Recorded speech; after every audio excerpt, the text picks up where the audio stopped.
कक्षा 10 के हमारे एमपी बोर्ड के सभी विद्यार्थियों का आज मैं अर्धवार्षिक परीक्षा का पेपर का पूरा सॉल्यूशन देने वाला हूं।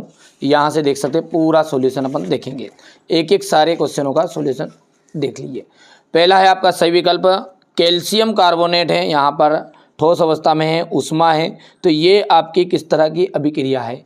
तो ये जो अभिक्रिया है आपकी अभिक्रिया है बेटा संयोजन अभिक्रिया जो होती है, उसमें दो या दो से अधिक अभिकारक मिलकर एक उत्पाद बनाते हैं, तो ये आपकी वियोजन अभिक्रिया के अंतर्गत आएगी। किस में जाएगी? वियोजन में। निम्नलिखित में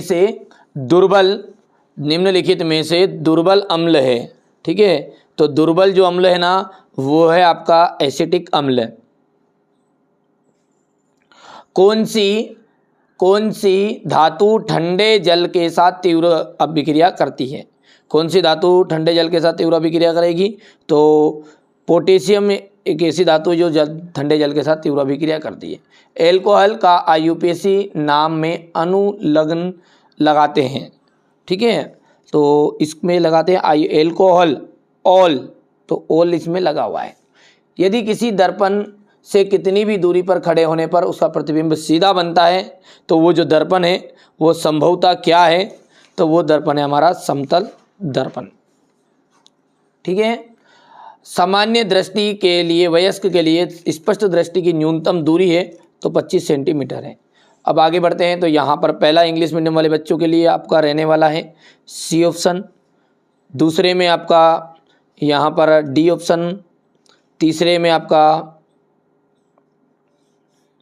रहने वाला यहाँ पर पोटेशियम और यहाँ पर ऑल, और यहाँ से प्लेन मिरर और 25 सेंटीमीटर, सॉरी गलती से सी ऑप्शन राइट रहेगा, ठीक है। आगे बढ़ते हैं, और यहाँ पर अपना क्वेश्चन नंबर जो 2 है वो है रिक्त स्थान, और रिक्त स्थान को देखते हैं तो कैल्शियम कार्बोनेट प्लस H2O, तो ये मिलकर क्या बनेगा? कैल्शियम हाइड्रोक्साइड CaOH ट्वाइस, ठीक है। बेकिंग सोडा का रासायनिक सूत्र क्या है? तो इसका बेकिंग सोडा का रासायनिक सूत्र है NaHCO3।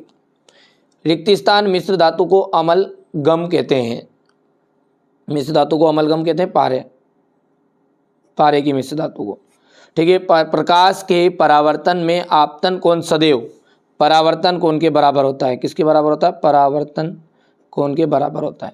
एथेनॉल का आणविक सूत्र C2H5OH है। आकस्मिक हार्मोन का मुख्य नाम क्या है? एड्रेनलिन है, एड्रीनलिन है। हो गया, यहाँ से है इंग्लिश मीडियम वाले बच्चों का, तो पहले का आपका CaOH ट्वाइस हो गया है, दूसरे का आपका NaHCO3, तीसरे के अंतर्गत आपका जाएगा मरकरी, ठीक है, और इस तरीके से यहाँ से ऊपर से आप इसको भर लीजिएगा, ठीक है। अब है आपका सही जोड़ी। देखिए सही जोड़ी में क्या है? पहला आपका श्वसन का यदि हम बात करेंगे तो श्वसन का मुख्य काम क्या है? ऊर्जा उत्पादन करना। परिवहन का आपका आ जाएगा जल एवं खनिज का वितरण क्या कहलाएगा? विज्ञान की भाषा में परिवहन, ये वो परिवहन नहीं है, ठीक है, वायु परिवहन, ठीक है भैया, ये समाज विज्ञान में जैसा मतलब ट्रांसपोर्ट वाला परिवहन नहीं है। एमाइलेज का आपका आंसर रहने वाला है लार। छुई का आपको चौथे का जो है छुई का आपका हो जाएगा स्पर्शानुगति। आयोडीन की हम बात करें तो इसका आ जाएगा थायरोक्सिन, और 6 से एबेसिलिक अम्ल का वृद्धि हार्मोन। ये यहाँ से आप देख सकते हैं क्वेश्चन नंबर 4 का इंग्लिश मीडियम का है, तो ये पहला का आपका देखो नंबर डायल कर देता हूँ मैं, तो 6142 हो गया।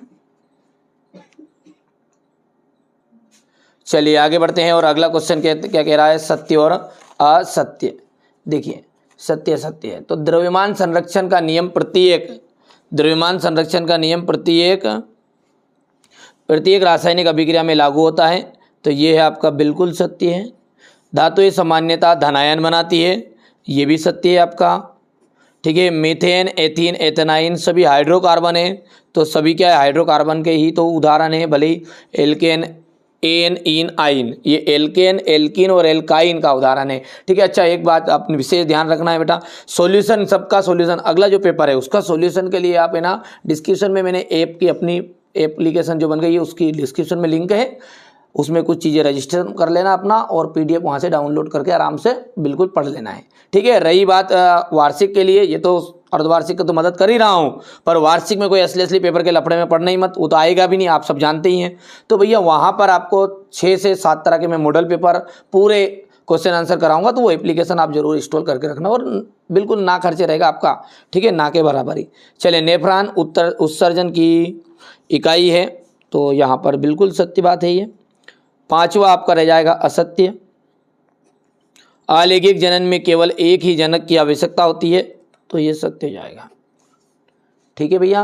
अब यहाँ पर ट्रू फॉल्स की हम बात करें तो पहला आपका रह गया है ये ट्रू, दूसरा भी ट्रू है, तीसरा ट्रू है, चौथा आपका ट्रू और 5वां फॉल्स है और छठा आपका रहने वाला है ये ट्रू। ठीक है। अब बात करते हैं एक वाक्य में उत्तर की। तो धातुओं पर नमी व ऑक्सीजन की उपस्थिति में जंग लगने की प्रक्रिया को कहते हैं, तो संचारण कहते हैं या जंग लगना कहते हैं। उस प्रक्रिया का नाम बताइए जिससे साबुन का निर्माण होता है, साबुनीकरण कहलाती है। क्या कहलाती है? साबुनीकरण। 2 एक लिंगी पुष्पों के नाम बताइए, पपीता और तरबूज। पपीता और तरबूज। वर्णक्रम क्या है? तो वर्णक्रम क्या है? अपने अवयवी रंगों में विभक्त होने की घटना। पूरी लंबी परिभाषा देर लगेगी, तो अपने अवयवी रंगों में विभक्त होने की घटना। पारितंत्र के कोई 2 घटक, तो जैविक और अजैविक। और यहाँ से अंतिम जो है इसका आ जाएगा UNEP का पूरा नाम, तो इसका आ जाएगा संयुक्त राष्ट्र पर्यावरण कार्यक्रम, यानी कि यूनाइटेड नेशनल एनवायरनमेंट प्रोग्राम। तो अपन लिख सकते हैं संयुक्त, हिंदी में लिख सकते हैं संयुक्त राष्ट्र पर्यावरण कार्यक्रम। हो गया। ये यहाँ से अपन इसको कर लेना है कंप्लीट, इंग्लिश मीडियम वाले बच्चों की। क्वेश्चन नंबर 6 से देख सकते हैं, इस तरह के क्वेश्चन है। अवक्षेपण अभिक्रिया, विकृत गंध्यता, प्लास्टर ऑफ पेरिस, ताजे दूध का पीएच मान, धातु धातु में रासायनिक अर्धन अंतर, ये देख सकते हैं। Question number 10, question number 11। ठीक है। सेट ए का मैं, ठीक है, बहुत ही जल्दी सॉल्यूशन डाल दूंगा, कोई दिक्कत नहीं है। अच्छा, सेट ए और बी, हिंदी के जो अपना पेपर है अब अगला, ठीक है, संस्कृत का, उसके लिए भी सेट दे दूंगा, मैथ्स के लिए भी, पूरा मतलब एप्लीकेशन में सब कुछ है। और वार्षिक की चिंता मत करो, वार्षिक के लिए अपन पहले से तैयारी कर रहे हैं। ठीक है, अभी से आपको सारे के सारे मॉडल पेपर प्रोवाइड करवा दूंगा, तो उसके लिए कुछ नहीं करना, एप्लीकेशन को इंस्टॉल करना है, रजिस्ट्रेशन करके रखना, अभी कोई आपसे सोल्व करनी लगे। ठीक है, हो गया क्वेश्चन नंबर 17। ये क्वेश्चन नंबर 18 डिस्क्रिप्शन में लिंक है ऐप की हैं। ये क्वेश्चन नंबर 19, 20, 21 के बाद में ये रहा आपका क्वेश्चन नंबर 22 और 23। ठीक है, तो चलिए, ये मैंने आपको क्वेश्चन पेपर जो आपका सेट बी है वो बता दिया है। तो मिलते हैं अगले वीडियो में, और अगले पेपर के लिए अभी तक आपने चैनल को सब्सक्राइब नहीं करके रखा तो सब्सक्राइब करके जरूर रख लीजिए।